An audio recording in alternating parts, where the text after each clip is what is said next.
We discussed the solution of one-dimensional wave equation using the method of separation of variables.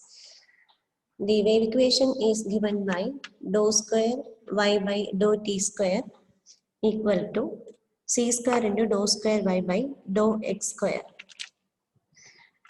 where c square is given by T by m, where T is the tension, m represents the mass per unit length. We can rewrite this expression by dividing throughout by c square as dou square y by dou x square is equal to 1 by c square into dou square y by dou t square. Let us label this equation as equation 1.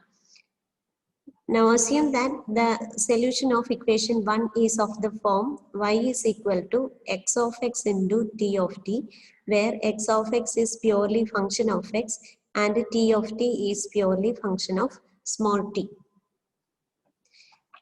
Let us evaluate dou y by dou x, dou square y by dou x square, dou y by dou t and dou square y by dou t square to substitute in equation 1. First, let us evaluate dou y by dou x. While I differentiate y with respect to x, t of t is treated as constant, which is taken outside, into derivative of x with respect to x. Since x of x is a single variable function of small x, it can be written as t of t into d by dx of x, or we can denote it by x dash of x, or we can write simply this expression as tx dash. That is, dou by dou x of y can be written as tx dash. Now differentiate once again with respect to x to get dou square y by dou x square. Again t is constant. Second derivative of x is x double dash. Therefore dou square y by dou x square is given by x double dash of t. Now dou y by dou t. Differentiate equation 2 with respect to t, we get x of x as a constant into dou by dou t of t, which is equal to x of x into, since t of t is a single variable function of small t, we can represent dou by dou t of t as d by dt of t, which is the normal derivative, or it can be denoted as t dash of t, or simply it can be denoted as xt dash. Hence here we have dou y by dou t is equal to xt dash. Now dou square y by dou t square is the next derivative of y, that is given by dou square y by dou t square is given by derivative of xt dash, which is x into derivative of t dash, which that is x t double dash. Therefore dou square y by dou t square is x t double dash. Let us substitute these two expressions, dou square y by dou x square and dou square y by dou t square, in equation 1. We get x double dash t. The left hand side is dou square y by dou x square, which is replaced by x double dash t, equal to 1 by c square into dou square y by dou t square is replaced by x t dash. Now let us divide both sides by xt. T and t will be cancelled out from the left hand side. X and x will be cancelled from the right hand side. The expression simplifies to x double dash divided by x is equal to 1 by c square into t double dash by t. Since x double dash is purely function of x and x is also a function of small x, the left hand side is completely function of the variable small x, and t double dash of t is the function of small t alone. Again, capital T is also a function of t only. The right hand side expression is again a function of the variable small t only. And from the given wave equation, it is seen that x and t are independent variables. That means there is no relation between x and t. Therefore, this ratio or this equality means that the ratios are equal to a constant. Let us call the constant as k. Now this constant can have three possible values. Either this constant can be equal to 0, or it can be greater than 0, or it can be less than 0. Let us discuss case by case. Now case 1, that is when the constant k is equal to 0. Consider the first ratio, that is x double dash divided by x of x equal to 0. A ratio is equal to 0 or a fraction is equal to 0 means the numerator is equal to 0. That's why we have x double dash is equal to 0. Therefore, we have the differential equation x double dash is equal to 0. Integrate this expression with respect to small x, we will get x dash is equal to integral 0 plus c1, where c1 is the constant of integration, and integral 0 is 0 plus c1. Once again, integrate this expression with respect to x, we get left hand side is x of x is equal to c1 into integral dx, that is x, plus another constant of integration, say c2. Hence we have the solution capital X is equal to c1x plus c2. Similarly, we can solve the second ratio, that is 1 by c square into t double dash divided by capital T is equal to 0. Again, this ratio is equal to 0 means the numerator is equal to 0. We have to solve the differential equation t double dash equal to 0. Let us integrate this term with respect to small t. We get t dash of t is equal to integral 0 plus a constant of integration, let it be called as C3. Once again, integrate with respect to t, we get t of t is equal to C3t plus another constant of integration, say C4. Hence the solution of the differential equation t double dash equal to 0 is t of t is equal to C3t plus C4.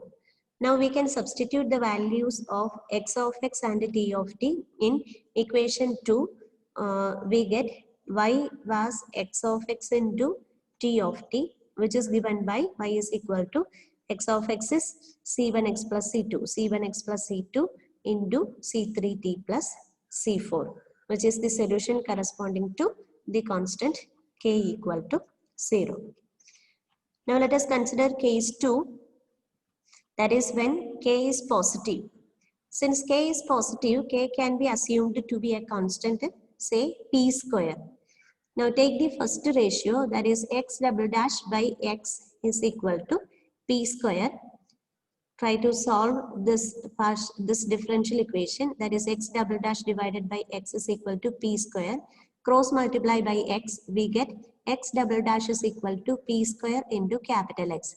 Transform the term on the right to left, we will get x double dash minus p square x is equal to 0.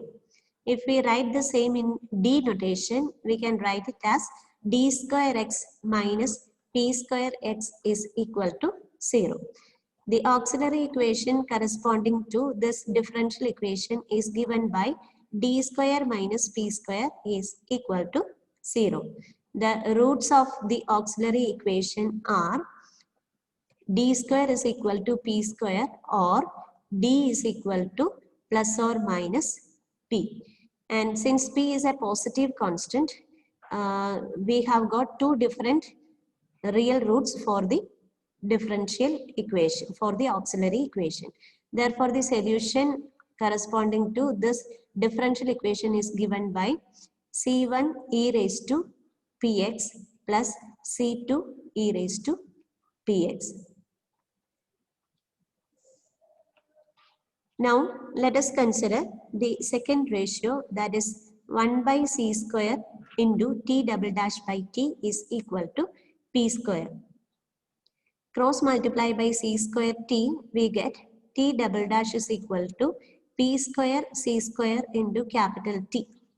Transform the term on the right to left, we will get t double dash minus p square c square t is equal to 0. Writing it in the d notation, we will get d square t minus p square c square t is equal to 0. The auxiliary equation of this differential equation is given by d square minus p square c square is equal to 0. The roots of the auxiliary equation are given by writing d square is equal to p square c square, or the roots are given by plus or minus tc, where p and c are positive constants.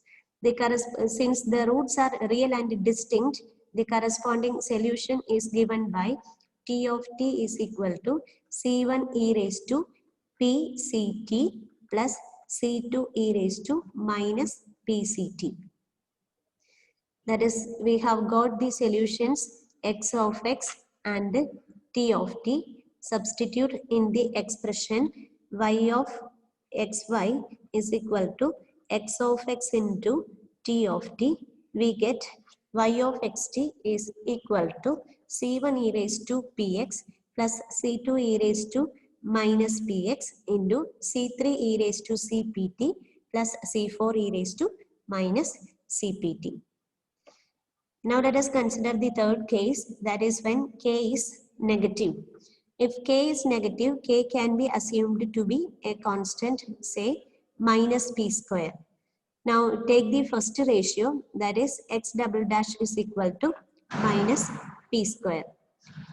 X double dash by x is equal to minus p square can be written as x double dash is equal to minus p square x. Transforming the term on the right to left, we get x double dash plus p square x is equal to 0. Writing in d notation, we get d square x plus p square x is equal to 0. The auxiliary equation corresponding to this differential equation is given by d square plus p square is equal to 0. Roots of the auxiliary equation are given by d square is equal to minus p square, or d is equal to plus or minus ip. Here we have got two complex conjugate roots as the roots of the auxiliary equation.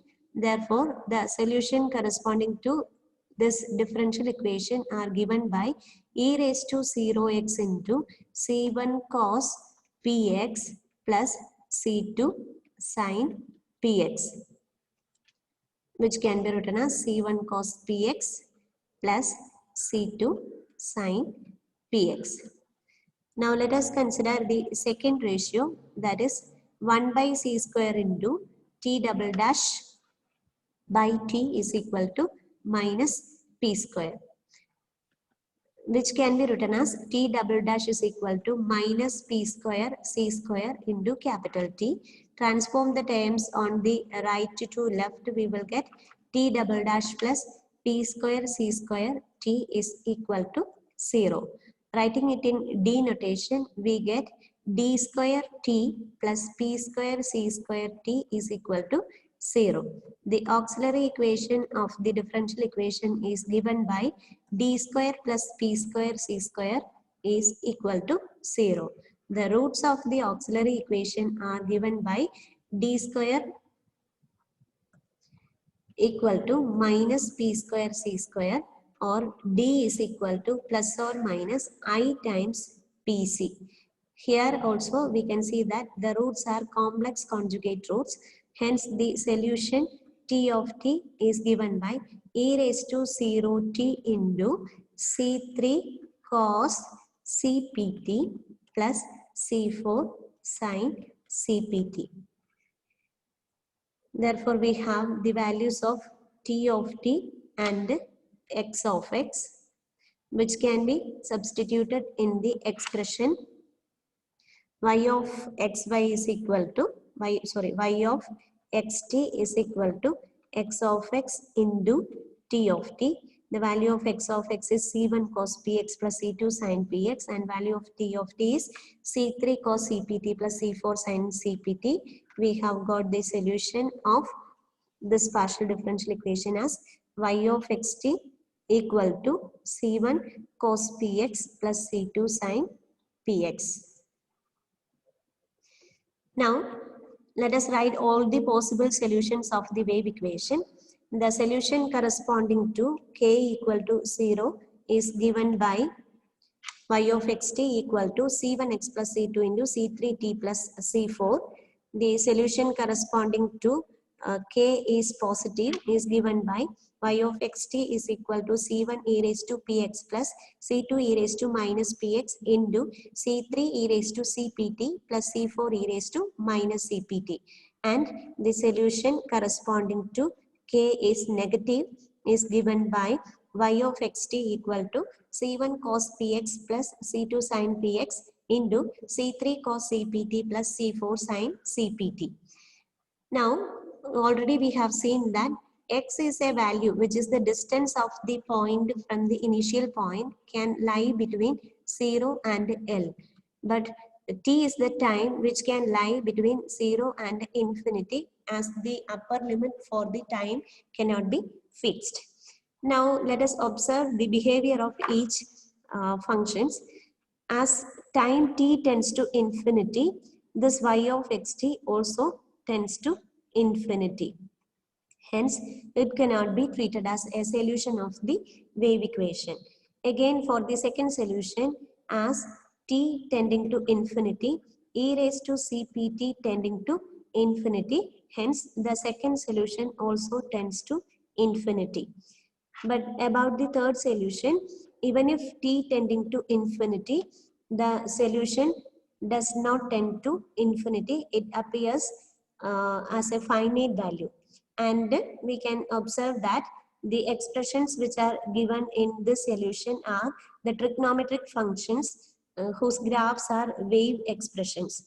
Therefore, the physical phenomena of the wave equation is matching with this solution, the third solution. Therefore, the most acceptable solution for the wave equation is the third solution, that is a solution corresponding to the constant which is negative, is given by yxt is equal to c1 cos px plus c2 sin px into c3 cos cpt plus c4 sin cpt.